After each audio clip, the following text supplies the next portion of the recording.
أشهد أن لا إله إلا الله وأشهد أن محمدا عبده ورسوله لا نبي ولا رسول بعده. Yang pertama-tama marilah kita panjatkan puji syukur atas kehadirat Allah Subhanahu wa taala yang telah melimpahkan rahmat serta hidayahnya sehingga kita dapat berkumpul kembali di masjid ini tanpa ada suatu halangan apapun. Salawat serta salam semoga tercurah kepada junjungan kita Nabi Agung Muhammad Sallallahu Alaihi Wasallam yang telah memberikan kepada kita syafaatnya insyaallah di yaumul nanti. Alhamdulillahirabbil alamin.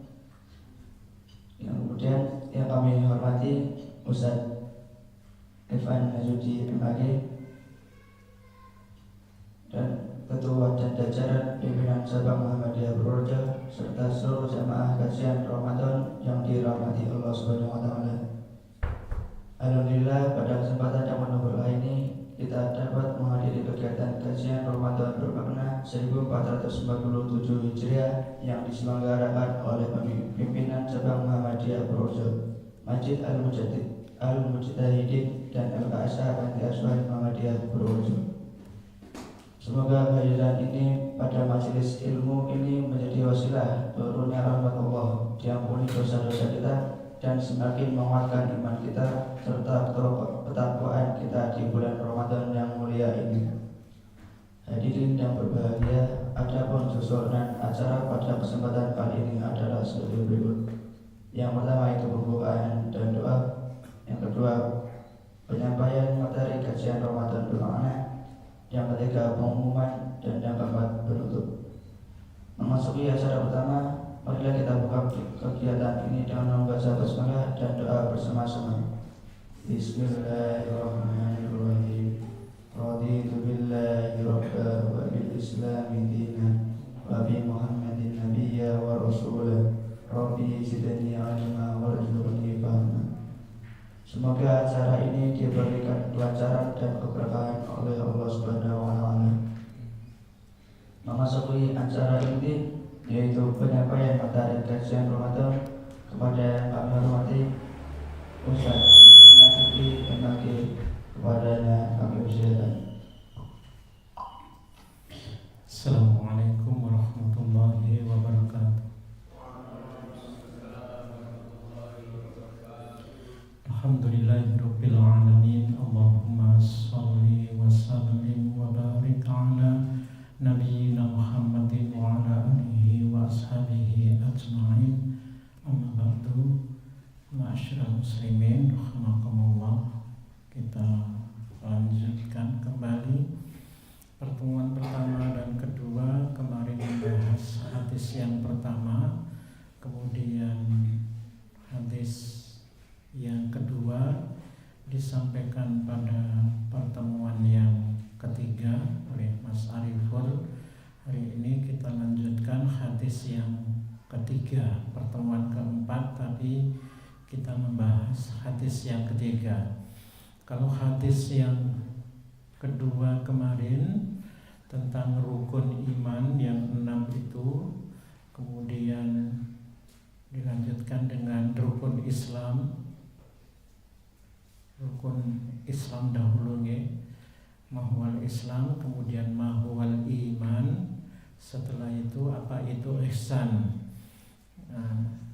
Karena kita menyampaikan yang sudah disampaikan di hadis yang kedua, tapi ini berbeda susunannya Pak ya. Di hadis yang kedua kemarin, Islam itu adalah antasyhada alla ilaha illallah wa anna muhammadar rasulullah. Yang pertama syahadat, yang kedua tuqimas sholata, yang ketiga tu'tiyaz zakata, yang keempat tasumu ramadan, yang kelima tahujjal baita in istata'ta ilaihi sabila, yang keempat puasa, yang kelima adalah haji. Di hadis yang ketiga ada perbedaan susunan. Yang kelima adalah puasa, yang keempat adalah haji. Ini hadis yang ketiga dari Abi Abdirrahman Abdullah bin Umar bin Al-Khattabi radhiyallahu anhuma qala sami'tu Rasulullah sallallahu alaihi wasallam yaqulu. Bapak mohon maaf, ini dari sanadnya nanti kita bahas ya. Abu Abdurrahman ini adalah panggilannya, Abdullah itu nama aslinya, anaknya Umar bin Khattab. Abdullah ini nama orang yang menceritakan hadis ini. Umar bin Khattab adalah bapaknya. Kalau hadis yang pertama kemarin tentang niat itu diriwayatkan oleh Umar bin Khattab sendiri. Kalau yang ini diriwayatkan oleh anaknya Abdullah bin Umar. Kalau nun sewu panjenengan membaca hadis, kalau ada dua sahabat, Abdullah ini adalah sahabat karena berjumpa dengan Rasulullah, Umar juga sahabat, maka hati-hati di sini. Kadang-kadang hanya radhiyallahu anhu atau radhiyallahu anha. Nah, kalau ini hati-hati, semoga Allah meridhoi keduanya.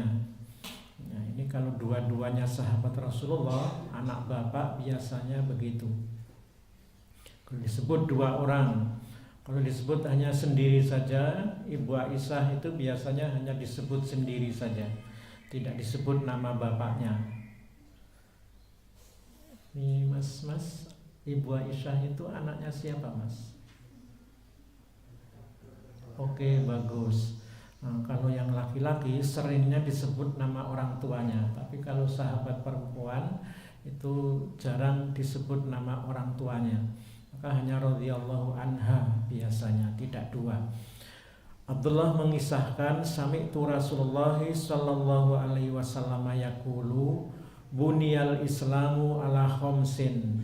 Islam dibangun di atas 5 perkara.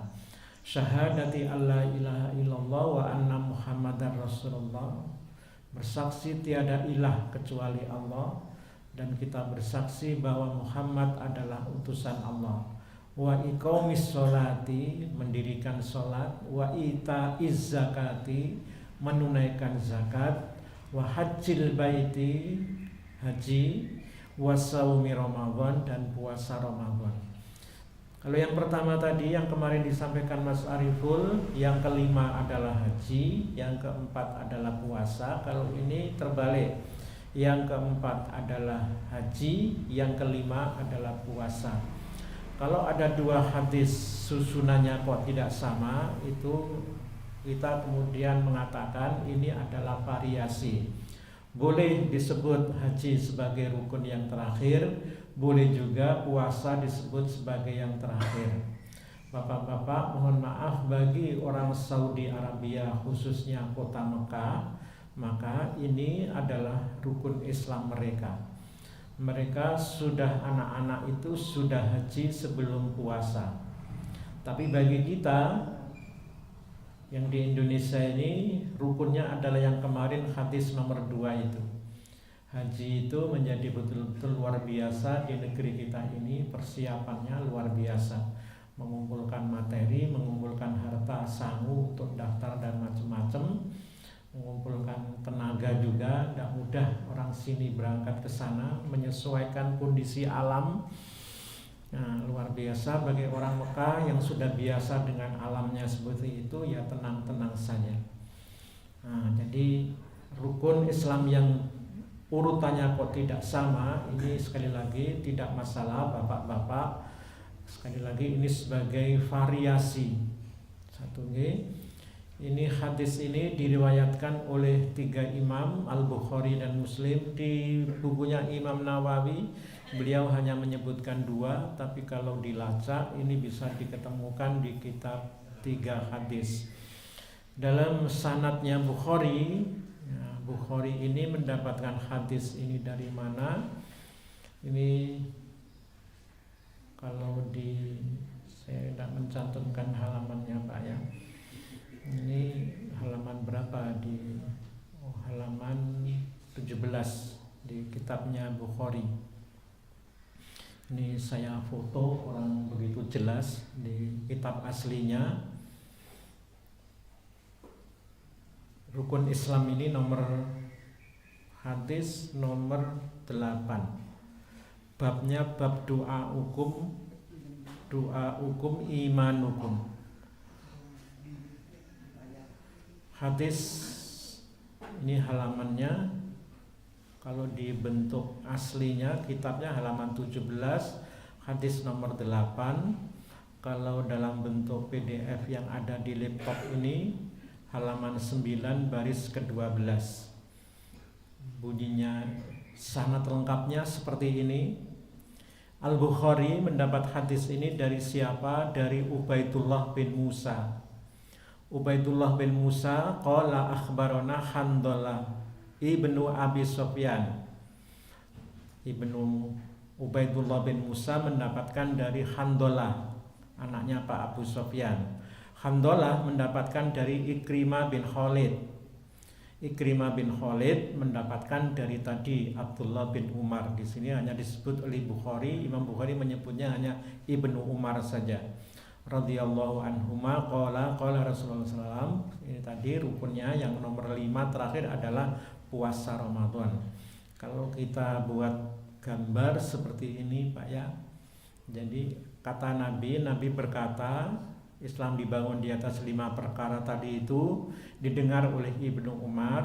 Ibnu Umar menyampaikan pada Ikrimah, ini sudah tidak berjumpa Nabi Pak ya Ikrimah menyampaikan dengan Handalah. Kalau Ikrimah berjumpa dengan sahabat, Handalah sudah tidak berjumpa dengan sahabat, dia berjumpa dengan Ikrimah saja.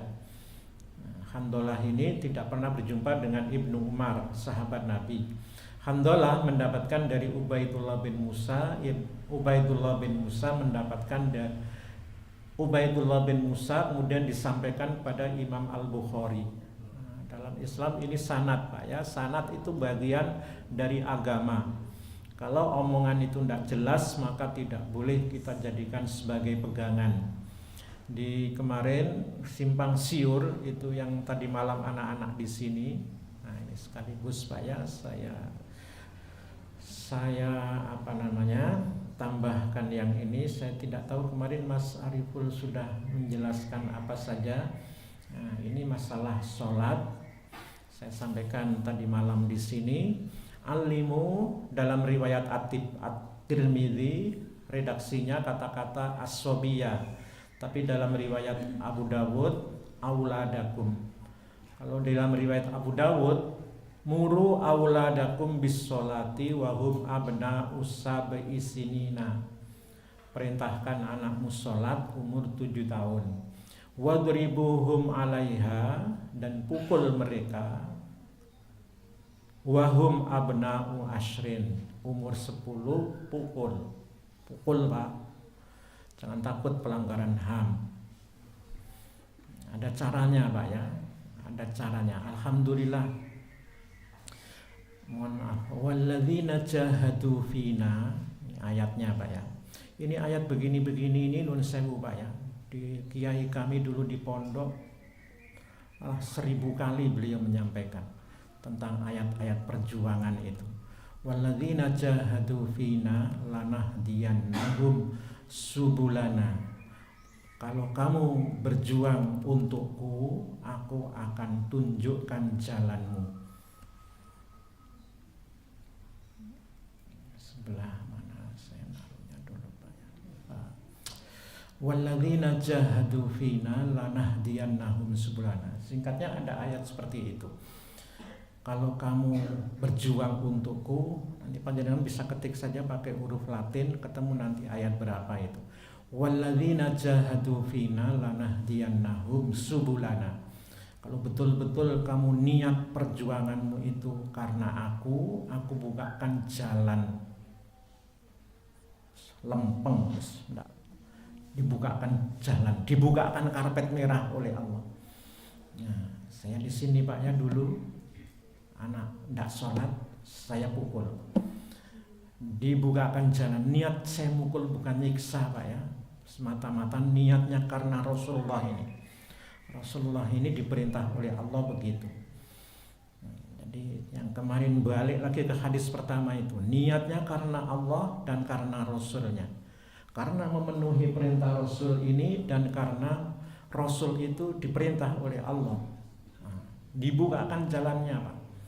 Alhamdulillah, saya bersyukur, saya bilang alhamdulillah, itulah jalan kita. Anak mencuri di belakang toko Anissa itu dulu kakak beradik Pak ya yang bawa ke sini Pak Darus Kutuarjo karena prihatin kondisinya, tapi Nun Sewu ternyata tidak bisa diselamatkan. Nah, terakhir ada kasus yang memilukan di SLB, ya, dialah pelakunya. Alhamdulillah belum terjadi kejadian itu. Kalau waktu saya mendengar itu sebelum dibawa ke rumah sakit di Visum, saya sedih sekali. Ya Allah, kalau orang tuanya tahu anaknya dibegitukan gimana rasanya. Itu saya alhamdulillah kok belum kejadian, Pak. Mohon maaf, tindak asusila Pak ya. Anak perempuan itu tunanetra terjadi di SLB Muhammadiyah. Dua-duanya anak panti asuhan sini, yang laki-laki yang tadi itu, yang anak mencuri itu. Alhamdulillah kok enggak.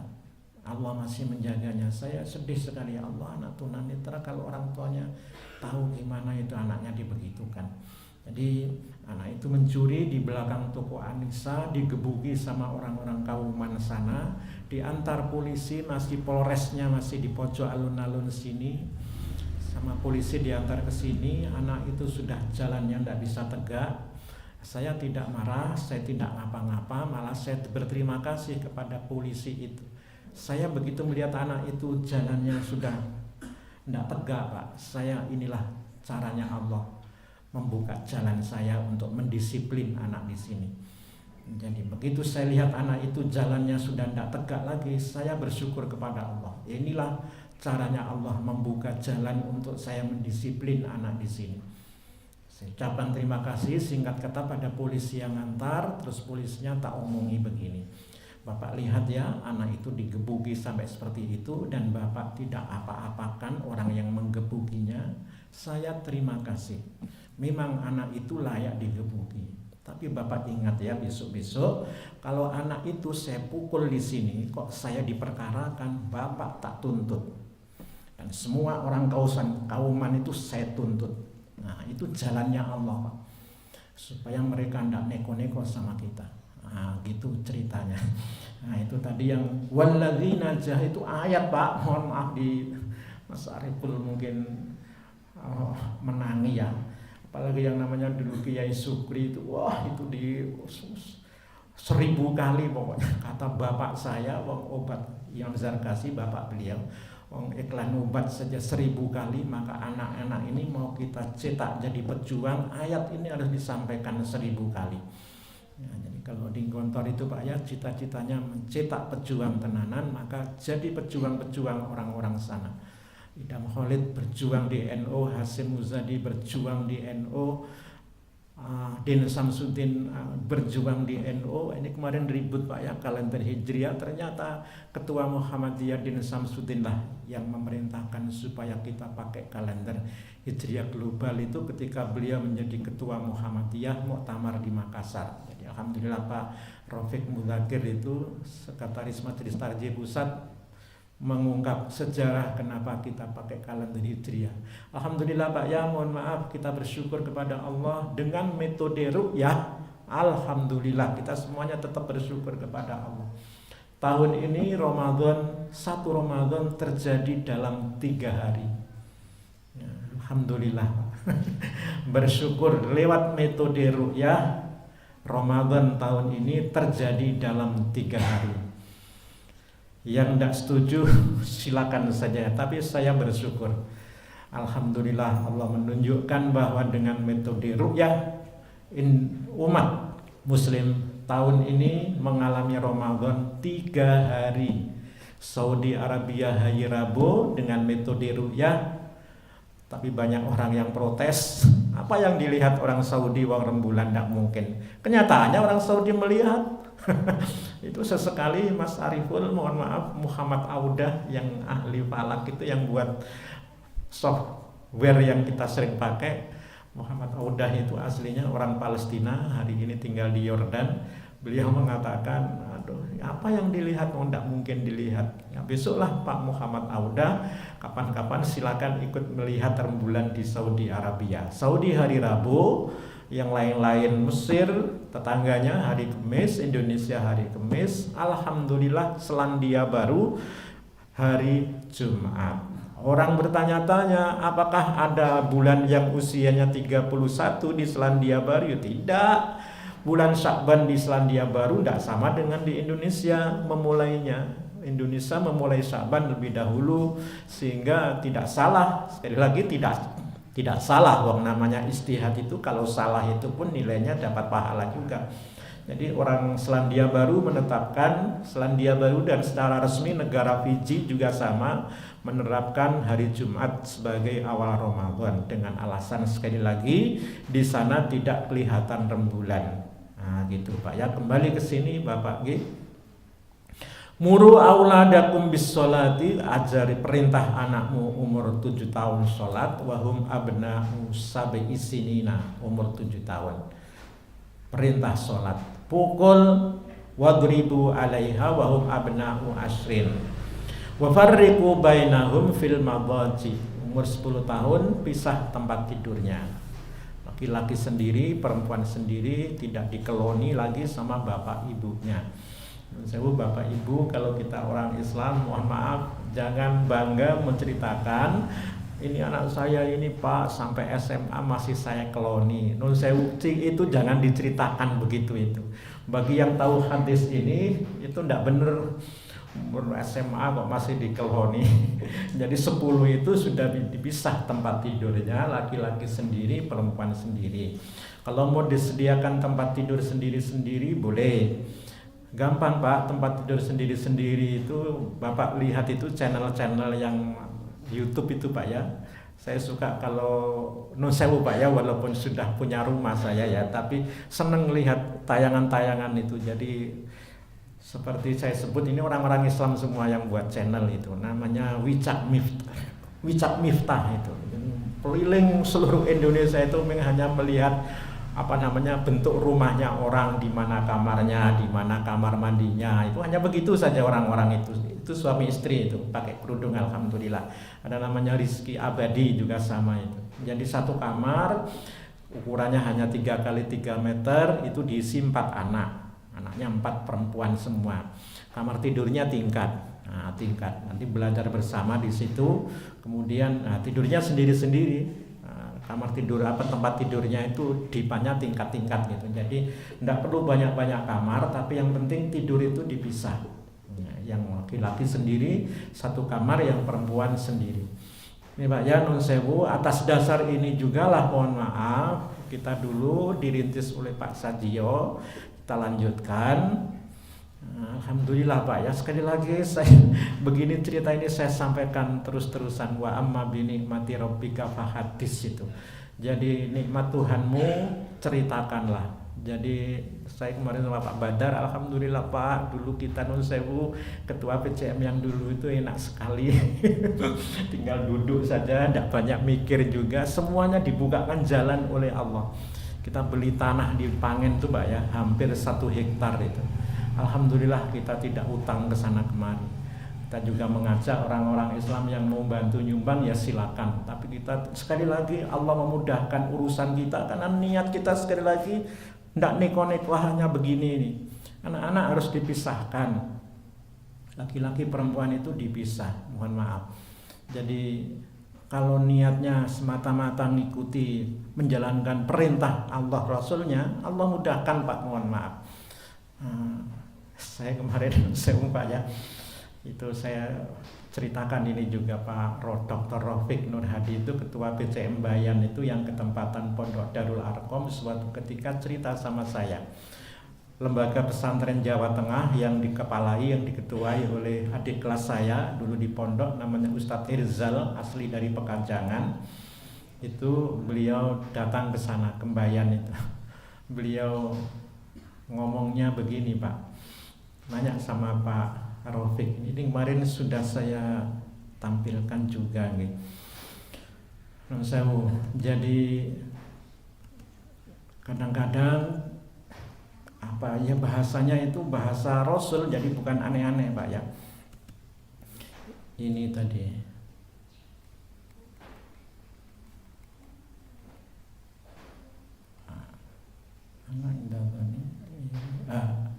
tamutunna firasatul mu'min. Ini Ustadz Irzal itu nanya sama Pak Rafiq, itu ketua PCM Pak ya, Pak mohon maaf ini dulu pondok ini niat didirikannya apa, niat ketika mendirikan pondok ini. Terus Pak Rafiq tidak jawab tapi nanya balik, kenapa Ustadz nanya begitu? Nah, ini jawabannya hadis ini Pak. Takutlah dengan firasat mukmin karena dia melihat dengan cahaya Allah. Nah, jadi nun sewu kalau ada, jadi dia bukan orang sakti Pak ya, tapi Allah memberi cahaya dia untuk jadi merasakan aura. Jadi Ustadz Irzal ketika ditanya begitu, kenapa panjenengan nanya begitu? Kok saya tidak melihat aura pesantren di sini Pak? Ya, ibarat masakan gitu, dihidangkan rendang, tapi kok baunya bukan rendang, baunya sayur asem.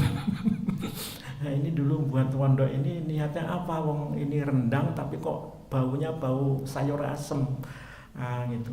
Pak Rafiq mengatakan, mohon Ustadz, ini niat kita dulu, ini adalah SMP, dulu pernah berjaya tapi kemudian muridnya habis. Kita ingin menghidupkan kembali. Nah, Pak Irzal tadi yang ngomongnya begitu. Oh ya kalau begitu enggak apa-apa juga Pak, tapi hanya sebatas dapat itu, dapat niat. Ini balik lagi ke niat tadi Pak ya, kita sudah punya niat untuk memisahkan ini, ngikuti dawuhnya Rasulullah, umur 10 tahun harus dipisah. Nah gitu ceritanya, maka saya tadi sampaikan sejarahnya begitu dulu Pak, harus dipisah, anak putri dipisah dengan anak putra. Banyak yang mohon maaf Pak, orang Islam tidak pernah berpikir begitu. Lembaga pendidikan campur baur itu dia biasa saja. Bapak yang ada yang Pak Nirman, nun sewu mohon maaf Pak Nirman nggih, panjenengan pirsa istilah koedukasi. Koedukasi saya tulis Pak ya. Koedukasi, mohon maaf, koedukasi. Saya karena kita tidak pernah mikir ini, jadi ya tidak pernah. Bapak Ibu yang bawa HP boleh dilihat di Google. Ini istilah nun sewu, Bapak Profesor, Ibu Profesor di UMP pun tidak tahu. Karena tidak pernah dipikirkan Pak. Dia tidak pernah mikir ini. Kalau dia mikir dia tahu. Tidak pernah terbayang itu apa koedukasi itu. Ada yang pirsa Bapak yang sudah ngetik di Google koedukasi. Sistem pendidikan di mana laki-laki dan perempuan belajar bersama dalam lembaga atau kelas yang sama. Itu sekolah-sekolah kita Mas Mahfud ya. Ini namanya koedukasi. Lawannya adalah edukasi. Lawan koedukasi itu adalah edukasi, laki-laki sendiri, perempuan sendiri. Ini istilah dari barat Pak. Orang barat saja begitu. Sekolah-sekolah Kristen Katolik yang hebat-hebat itu begitu. Pisah. Jadi orang Islam kok ora pernah mikir itu, sehingga dia tidak tahu istilah ini. Sehingga akhirnya tidak tahu hukumnya gimana. Wong tidak pernah tahu, dia tidak pernah mikir istilah ini. Hukumnya gimana Mas Mahfud? Hukumnya gimana itu? Ada tidak dicantumkan di situ? Ada tidak Mas? Rosyid Ridho yang pernah mengilhami Kiai Dahlan itu menyampaikan haram hukumnya, bahayanya besar sekali. Ulama yang lebih tua lagi dari Al-Jazair, dari Tunisia sama juga mengatakan tidak boleh itu koedukasi itu. Tapi karena kita ini tidak pernah mikir ini, jadi tenang-tenang saja. Padahal ini sesuatu yang penting dalam pendidikan Islam Mbak ya. Mbak kalau tindak Jogja ada namanya SMA Steladus, itu di Kota Baru. Ada SMA De Brito, hadap-hadapan dengan pojoknya UIN Sunan Kalijaga itu di Jalan Solo itu. Nah itu contoh Pak ya. Sewu, kami kira keterangan saya tidak banyak Pak ya. Mungkin kemarin sudah disampaikan juga sama Mas Ariful, karena ini sudah ada juga dalam hadis nomor 2 kemarin. Islam dibangun di atas 5 pondasi: syahadat, sholat. Ini kalau mohon maaf ini bacaannya salah, kalau yang ini, yang benar ini bukan syahadatu tapi syahadati. Bayar zakat, haji, kemudian puasa Ramadan. Demikian Bapak Ibu, kalau ada yang mau komentar kami silakan.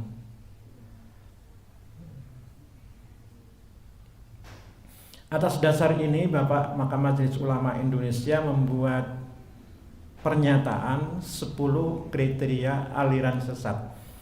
Kalau dia tidak mengikuti ini, tidak mengikuti rukun iman yang kemarin 6 itu, maka dinyatakan dia aliran sesat. Contohnya syahadat, hanya begitu, Allah itu adalah segala-galanya.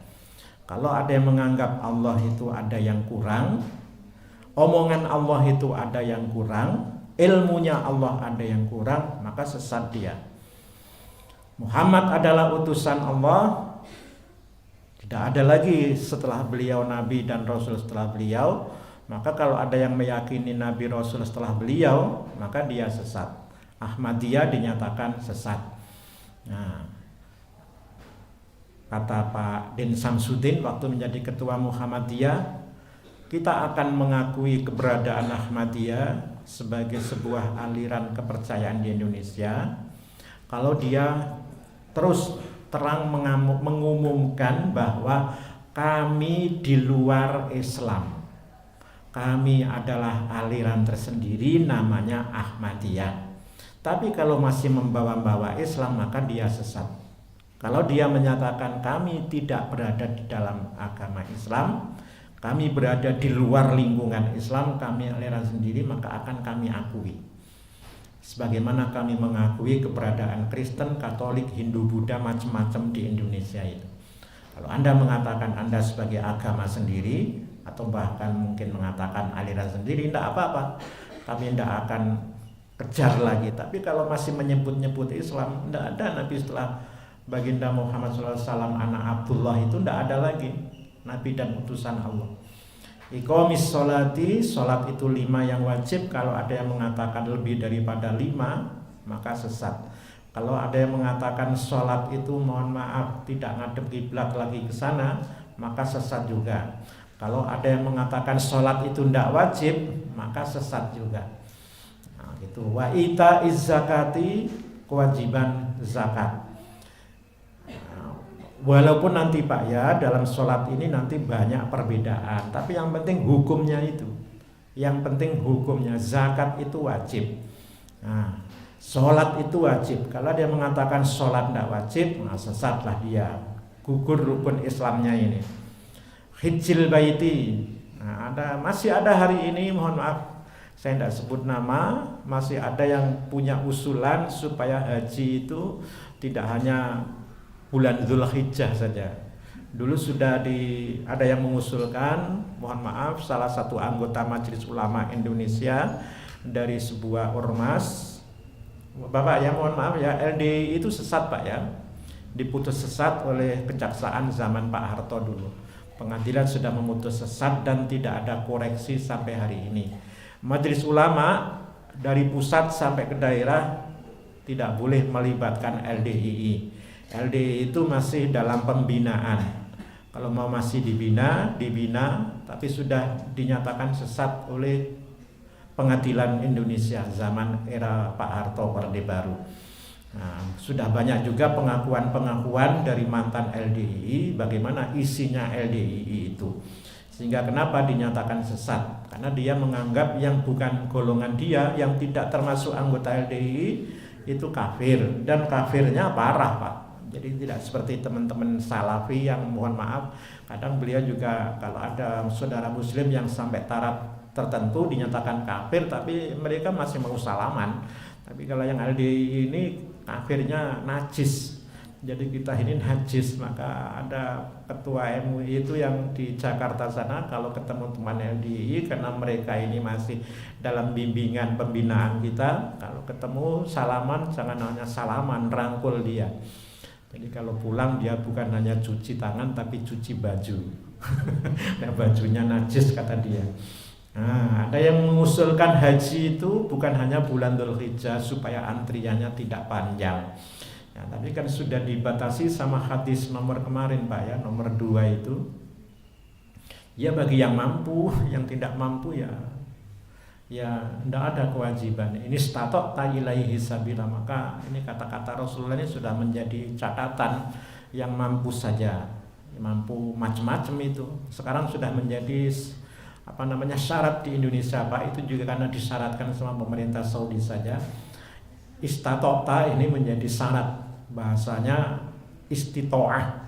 Nah, istitoah itu menjadi syarat penting hari ini untuk menjalankan ibadah haji. Jadi nun sewu saya sebut namanya Pak ya, Bapak Masdar Farid Masudi itu dulu perwakilan NU di MUI Pusat Jakarta sana. Beliau mengusulkan haji itu karena melihat kondisi antrian seperti ini, bagaimana kalau kita berijtihad haji itu tidak hanya di bulan haji, tapi juga bisa dilakukan di bulan-bulan lain. Nah, itu Pak Yunahar waktu itu duduk di MUI sana juga mewakili Muhammadiyah. Beliau mengatakan begini, tidak mau debat Pak Yunahar ya. Ya kalau Kiai Masdar mau mengusulkan begitu, tolong diberi contoh saja. Nanti Pak Kiai Masdar membawa jamaah, ditulisi jamaah haji begitu, bulannya bulan Rejab atau bulan Maulud gitu. Nah, nanti kalau sudah panjenengan nyontoni, barangkali ada yang berminat lah, nanti panjenengan lah yang ngantar setiap haji di luar bulan Dzulhijjah itu. Nah, tapi akhirnya sampai Pak Yunahar meninggal dunia, Pak Masdar tidak pernah berani mengeksekusi usulan Pak Yunahar itu. Artinya nun sewu, secara hati nurani dia pun sebenarnya tidak mau, sebenarnya dia sendiri sebenarnya tidak mau haji di luar bulan Dzulhijjah itu. Dulu di Indonesia Pak ada bukan dasarnya agama Pak ya, ini aliran kepercayaan saja. Orang-orang di Sulawesi Selatan itu masih banyak Pak. Jadi kalau di sini namanya Kejawen, kalau di sana yang di Kabupaten Sidenreng, Sidrap Sidenreng Rapang itu, Kabupaten Sidrap itu singkatan Pak ya, Sidenreng Rapang. Itu ada Universitas Muhammadiyah besar juga di sana itu. Itu ada namanya agama Towani Tolotan. Jadi mereka bukan Islam. Mereka bukan Islam, tapi dulu zaman Orde Baru setelah peristiwa PKI, sebagian mereka menyatakan Islam. Karena Pak Harto Indonesia hanya punya 5 agama. Silakan pilih 5 itu. Towani Tolotan sebagian masuk Islam, KTP-nya Islam. Mohon maaf bukan masuk ya, KTP-nya Islam, sebagian menulis sebagai orang Hindu. Tapi yang disembah bukan dewa-dewa orang Hindu. Nah, hanya sekedar administrasi saja mereka begitu. Nah, setelah reformasi mereka balik lagi kepada ajaran Towani itu. Kalau di Toraja kan secara resmi agamanya Kristen Protestan, ada sebagian Katolik, yang banyak Protestan. Tapi dalam praktek kesehariannya mereka kan juga begitu Pak, Kristen tapi kalau mati tidak dikubur itu. Jadi bertahun-tahun jasadnya itu ditaruh di rumah. Kalau sudah punya duit, nah baru diadakan acara penguburan, bukan penguburan sebenarnya Pak ya, upacara kematian namanya Rambu Solo itu, yang menyembelih ratusan kerbau bule dan macam-macam, dan jasadnya mereka disimpan bukan di gua Pak. Jadi kuburannya itu dibuatkan di tebing batu padas, dibolongi itu. Kalau tidak orang kaya tidak bisa itu. Jadi dibolongi, dipahat itu sampai bisa dimasuki orang, nanti jasadnya ditaruh di situ. Jadi mereka diawetkan, mereka punya ramuan khusus orang-orang Toraja itu sehingga jasad keluarga mereka bisa awet. Jadi puluhan tahun, ada juga yang ratusan tahun masih awet, dan itu setiap tahun ada acara namanya Mak Nini namanya. Itu ganti baju. Jadi orang mati itu dikasih baju, pakai baju bagus, setiap tahun itu ada acara ganti baju namanya. Itu Kristen tapi prakteknya begitu. Jadi ada juga yang Islam tapi prakteknya tidak benar. Termasuk hajinya tidak ke Mekah tapi ke atas bukit Bawakaraeng namanya, Gunung Bawakaraeng. Itu dulu juga jadi PR pemerintah Orde Baru, kemudian itu dilarang.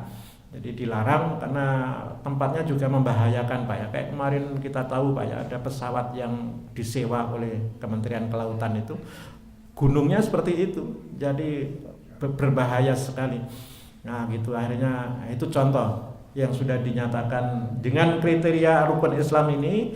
Tidak perlu dirinci aneh-aneh. Kalau tidak sesuai dengan ajaran pokok kita, maka MUI menyatakan dia sebagai aliran sesat. Gitu, kami kira Bapak mungkin ada yang berkomentar. Monggo Mas, nggih, Mas Mahfud. Kalau sudah kadung niat begini, terus kemudian pikirannya salah, kemudian bagaimana cara kita memperbaharuinya? Perbaharui saja. Perbaharui saja. Kalau orang berbuat salah itu namanya tobat, ya sudahlah, ini diperbaiki niatnya. Kemarin yang saya putarkan video Pak Mas ya, Pak Kiai ketika meletakkan batu pertama Pondok Tazaka itu, beliau selalu ngomong begitu, perbaiki niat, selalu perbaiki niat. Kalau ada yang sudah mulai melenceng, kita luruskan kembali, kita perbaiki niat. Nah, nun sewu Bapak Ibu, yang begini ini sekali lagi jarang disentuh di kita, nun sewu. Pertanyaan, terima kasih tadi. Pertanyaan itu biasanya ini Pak ya, kenapa banyak ini orang yang tidak pernah berbuat apapun untuk kemaslahatan umat, justru akan dililit oleh permasalahannya sendiri. Kita itu harus punya niat untuk bermanfaat Pak untuk umat. Maka tidak bisa kita hanya mohon maaf pegawai Pertamina, gajinya ora karu-karuan, kerja, kantor, pulang. Kalau kata kiai saya, ngeloni bojone, pagi bangun lagi, kerja lagi, capek pulang. Itu kata apa namanya? Kata kiai kami Pak, itu kambing. Kambing iki kaya ngono, ora tau mikir umat, ora tau mikir nasib agama ini kelak gimana. Kambing 1000 tahun tetap kambing, ndak pernah mikir peradaban. Nah itu. Kalau kata Ustadz Adian Husaini yang kemarin kata Mas Ariful dulu pernah menjadi anggota Majelis Tabligh Muhammadiyah, itu namanya kalau tidak monyet ya kerbau itu. Jadi kita harus punya niat ini Pak, niat untuk ngurusi umat. Kalau diniati apa tadi Pak, dibukakan jalan oleh Allah tadi itu. Tapi kalau niatnya salah, ruwet kita Pak. Kalau niatnya salah, ruwet kita. Orang yang tidak pernah berbuat apapun untuk kemaslahatan umat justru akan dililit oleh permasalahannya sendiri.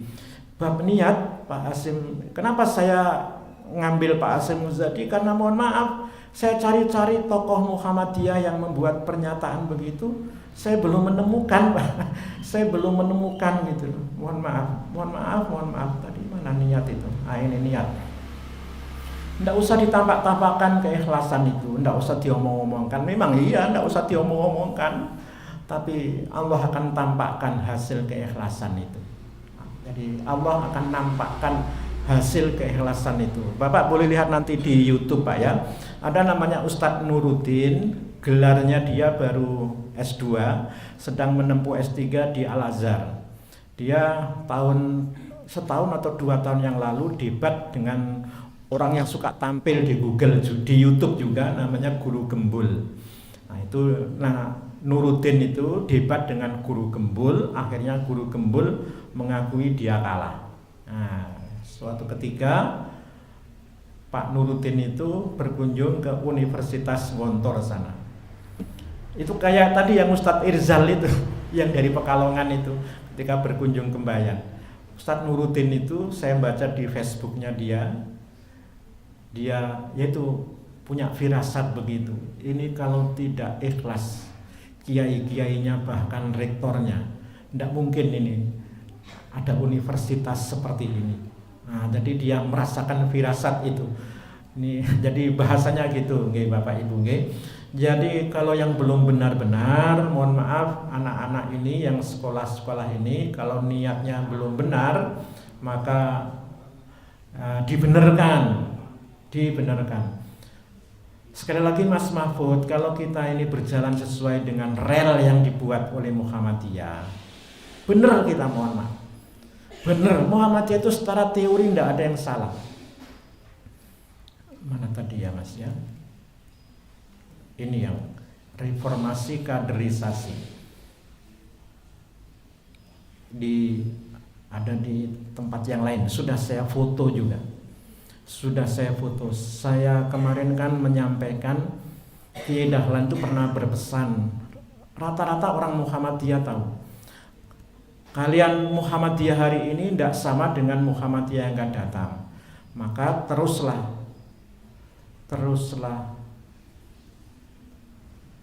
sekolah, teruslah mencari ilmu, jadilah insinyur, jadilah dokter, jadilah mister ya, dan kembalilah ke Muhammadiyah.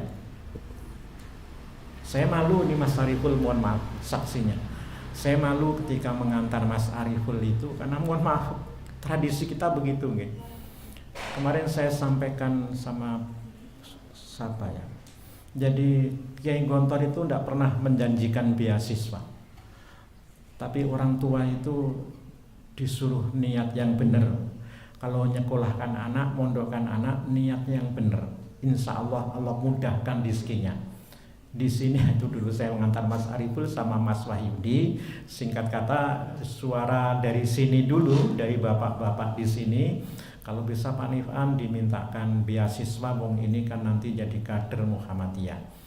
Saya masih ingat betul ketemu Ustadz Husni Kamil Jailani yang sekarang jadi Kiai Gontor di Aceh sana. Kakak kelas 1 tahun dia 91, saya tamat 92. Ustaz Nifan jenengan kan sudah pernah di sini. Pendidikan di sini ini kan luar biasa, biayanya luar biasa. Itu kita bukan lembaga sosial. Anak-anak itu malah sudah disubsidi, sudah dibantu sama kita, dikurangi biayanya. Maka tidak ada kita bantu-bantu seperti lembaga sosial itu. Tapi ya sudahlah, ini anak dua nanti makannya di rumah saya saja. Itu Mas Ariful ya. Jadi makannya bayar Pak, padahal biaya terbesar SPP di Gontor itu makan. SPP-nya tidak seberapa. Itu. Nanti makannya di rumah saya saja lah, tidak usah makan di dapur umum sana. Jadi bahasanya begitu Pak. Jadi Nun Sewu ini kata Pak Agung Lakson, Agung Danarto, membuat bangga bermuhammadiyah. Ini judulnya kaderisasi Pak. Nah, di pojok ini, pojok paragraf ini beliau ini. Nah, karenanya kurikulum di sekolah dan perguruan tinggi Muhammadiyah perlu ditinjau ulang dengan melibatkan pakar-pakar pendidikan. Nanti Bapak kalau tidak percaya, nanti kalau ada yang pengen baca langsung tak bawakan besok. Tidak harus muatan keilmuannya banyak, tapi yang penting bagaimana al-Islam itu mendarah daging. Banyak juga lembaga pendidikan kita Pak, alumninya perempuan ini rakudungan. Reuni ini malah dangdutan, mendatangkan penyanyi dangdut. Itu reuni sekolah Muhammadiyah, ya Allah, piye. Yang penting al-Islam ke Muhammadiyah itu mampu menggerakkan para siswa, mahasiswa untuk kemudian bisa terlibat dalam gerakan Muhammadiyah. Karena untuk terlibat dalam gerakan Muhammadiyah tidak harus ilmu AIK itu tinggi-tinggi, tapi harus punya pengalaman untuk terjun ke lapangan. Nah, gitu ceritanya Pak ya. Jadi kalau Muhammadiyah tadi itu kata Kiai Dahlan pengen dokter, sekolahkan, jangan hanya bangun gedung rumah sakit saja, sekolahkan. Kalau niatnya benar Pak, mudah urusannya itu, Nah, nanti kalau sudah, mohon maaf, kembali ke Muhammadiyah. Maka anak itu berangkat mencari ilmu kedokteran itu niatnya jelas. Kalau ditanya nanti di hadapan Allah, kenapa kamu kuliah kedokteran? Saya hanya sekedar menjalankan amanat Muhammadiyah. Saya ditugasi kuliah di kedokteran karena rumah sakit Muhammadiyah butuh dokter. Nah gitu. Niatnya orang dolek donya Nun Sewu. Dokter itu duitnya oke, orang ngono. Anak itu begitu, saya berangkat. Ini perlu Mas Ariful, anak-anak yang gagah-gagah ini Mas Mahfud, tolong nanti dipilih yang fisiknya bagus-bagus, kan prihatin kita, polisi-polisi kita kaya ngono kuwi kelakuane. Kita isi anak-anak kita. Nah, gitu. Ora kembali Muhammadiyah ora apa-apa, wong polisi kok kembali Muhammadiyah. Jangan sampai rusak negara kita gara-gara polisi begitu itu. Nah, pilih yang bagus-bagus yang gagah-gagah kuwi. Yang di atas berapa syaratnya tentara polisi itu Pak? 100 berapa itu? 70. Kalau sing tingginya 1 seket ya jangan. Ada itu, mohon maaf juga itu. Nah, itu mungkin Mas Ariful pernah dengar ya. Kalau kita ndak lolos di sini Pak, kedokteran itu, Al-Azhar Mesir itu gratis kedokteran itu. Nanti Pak jangan lihat di Google itu anak Balidono itu yang keponakannya Pak Haikal ketua PCNU itu lolos ke Al-Azhar dan dia bebas milih mau fakultas apa, kedokteran boleh, apa-apa boleh, gratis itu. Tapi karena dia kayaknya ndak bakat kedokteran, dia milih malah fakultas agama itu. Jadi begitu Mas Mahfud, bapak-bapak, ibu sekalian. Adik-adik luruskan niat. Niat itu penting sekali. Nah, termasuk kita dalam beragama ini, niat tenanan, ndak main-main dalam beragama ini. Gitu ceritanya. Kan Mas Mahfud mohon maaf, seringnya pengajian itu, mohon maaf pertanyaannya, Pak, imamnya niat sholat fardu atau imamnya sholat sunnah, niat sholat sunnah, terus kita niat sholat duhur fardu, boleh ndak? Itu yang ditanyakan kaya ngono kuwi. Tapi yang niat ini tadi, niat berorganisasi, niat sekolah, niat nyambut gawe, itu nun sewu ndak pernah disentuh-sentuh itu. Jadi kalau niatnya benar, sekali lagi Pak, ini nun sewu tadi, kalau niatnya benar, Allah itu akan mudahkan pokoknya. Niat Pak ya. Mana tadi itu yang siapa yang Allah akan cerai kemarin ini Pak ya, Luqi Bali. Ini kalau niatnya tidak benar, Allah akan cerai beraikan urusan dia. Cerai beraikan urusannya. Mohon maaf ya, saya tidak. Fenomena begini banyak. Tetangga saya Nun Sewu, dia adalah Nun Sewu, katakanlah dia ketua PSHT Kabupaten Purworejo. Tangga saya selisih satu rumah itu. Kemarin pulang dari Madiun itu langsung saya tanya, gimana Pak, aman kemarin PSHT mengadakan Pasamuan Agung di sana? Alhamdulillah Pak. Dia langsung ngomong sendiri tanpa saya ini. Sekarang memang zamannya gitu Pak ya, kita dipecah belah itu. Oh iya Pak, kemarin geger Pak ya Madiun, saya bilang gitu, rebutan ketua. Jadi ada yang dari Surabaya sana geruduk acara itu, dicegat sama polisi di perbatasan kota Madiun itu, di jembatan itu tidak bisa masuk dia. Jadi kalau niatnya bener, ngapain begitu itu, rebutan opo. PSHT sebelumnya lagi ada Ormas Islam, ini yang masih rame, saya Keraton Surakarta kuwi. Niate opo wong raja ini ranti kuwasa, ranti wilayah, ranti opo-opo sing direbutke iki opo. Gitu. Maka nanti dunia hamahu farraqallahu alaihi amrahu. Siapa yang dunia itu pokoknya puncak niatannya, Allah akan cerai baraikan urusannya. Farraqallahu alaihi amrahu wa ja'ala faqrahu baina ainaihi. Ditampakkan oleh Allah di depan matanya itu kefakiran. Akhirnya saya lihat juga Pak di YouTube itu, apa toh yang dikisruhke itu Fadlizon kunjungan ke sana kan rame itu Pak. Acara resmi kaya ngono kok ana acara nyabutas speaker barang itu. Perempuan-perempuan maju ke speaker, akhirnya dimatikan sama panitianya, bengok-bengok dia. Fadlizon diajak keliling itu, Masya Allah memprihatinkan sekali. Keraton itu remuk kabeh, cendelo-cendelo yang model itu Pak ya, yang model kuno itu, aduh sudah habis semuanya itu, yang kayu-kayu tinggal kita mencari. Tadi kan pengajian diawali Mas MC-nya, semoga dapat ridho Allah, tapi kita mencari ridho Allah kok memurkai. Saya kayaknya memang gaya Indonesia itu begitulah, memang gaya Indonesia itu. Jadi begitu dia sebut klaim BPJS, saya langsung menduga mesti bohong ya.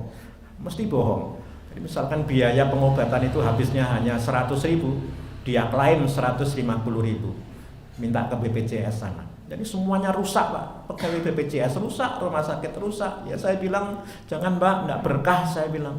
yang jujur-jujur saja. Yang jujur-jujur saja, berapa obatnya tulis apa adanya. Kan sudah ada itu di situ, harga eceran tertinggi obat itu. Tulis sajalah yang tertinggi, enggak usah tambah-tambahi lagi. Enggak berkah saya bilang, enggak usah bohong-bohongan. Nah, gitu. Kalau mencari ridho Allah dengan bohong begitu, sekali lagi enggak akan mendapat ridho Allah. Kalau enggak dapat ridho Allah ya enggak berkah menurut saya, Pak. Gitu kami kira. Terus Mas, kita iman itu diperbaiki. Iman yazdadu wa yanqus. Iman itu bisa nambah, bisa kurang, bisa naik, bisa turun, maka terus diperbaharui terus. Demikian juga niat. Kesalahan-kesalahan diperbaiki. Masih ada kesempatan dengan taubat, dengan segala macam. Itulah nikmatnya Islam itu. Jadi masih ada kesempatan untuk jadi lebih baik, yang penting ada kemauan menurut saya, Bu. Yang penting ada kemauan. Tanggung jawab kita nanti di hadapan Allah itu kemauan. Nun sewu, siapa yang cita-citanya mati syahid, ternyata kok dia mati di atas kasur, Allah mencatat dia mati syahid. Sebelah mana Pak ya? Kemarin sudah saya sampaikan belum di sini. Dia maunya itu mati syahid, tapi enggak ada. Kayaknya nanti kapan tak carikan. Ternyata dia kok tidak bisa mati syahid, matinya di atas kasur. Malaikat diperintahkan Allah catat dia mati syahid. Nah gitu. Jadi niat itu penting sekali lagi. Yang penting kemauan. Belum tercapai tidak apa-apa. Allah nanti akan tulis berdasarkan niatnya itu. Orang niat sholat tahajud tapi ratangi, dicatat 1 pahala. Nah, niat saja dicatat 1 pahala. Orang ratangi mati tapi niatnya tak ampun, bengi tak sholat tahajud. Orang sholat, orang tangi dapat 1 pahala. Tapi kalau tangi dilakukan masing perbuatan pahalanya 10. Nah gitu. Itu kami kira Mas. Terima kasih. Saya serahkan pada Mas pembawa acara. Ada salah khilafnya.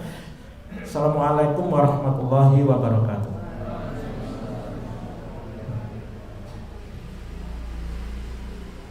Jazakumullah khairan katsiran kepada Ustaz atas ilmu yang telah disampaikan.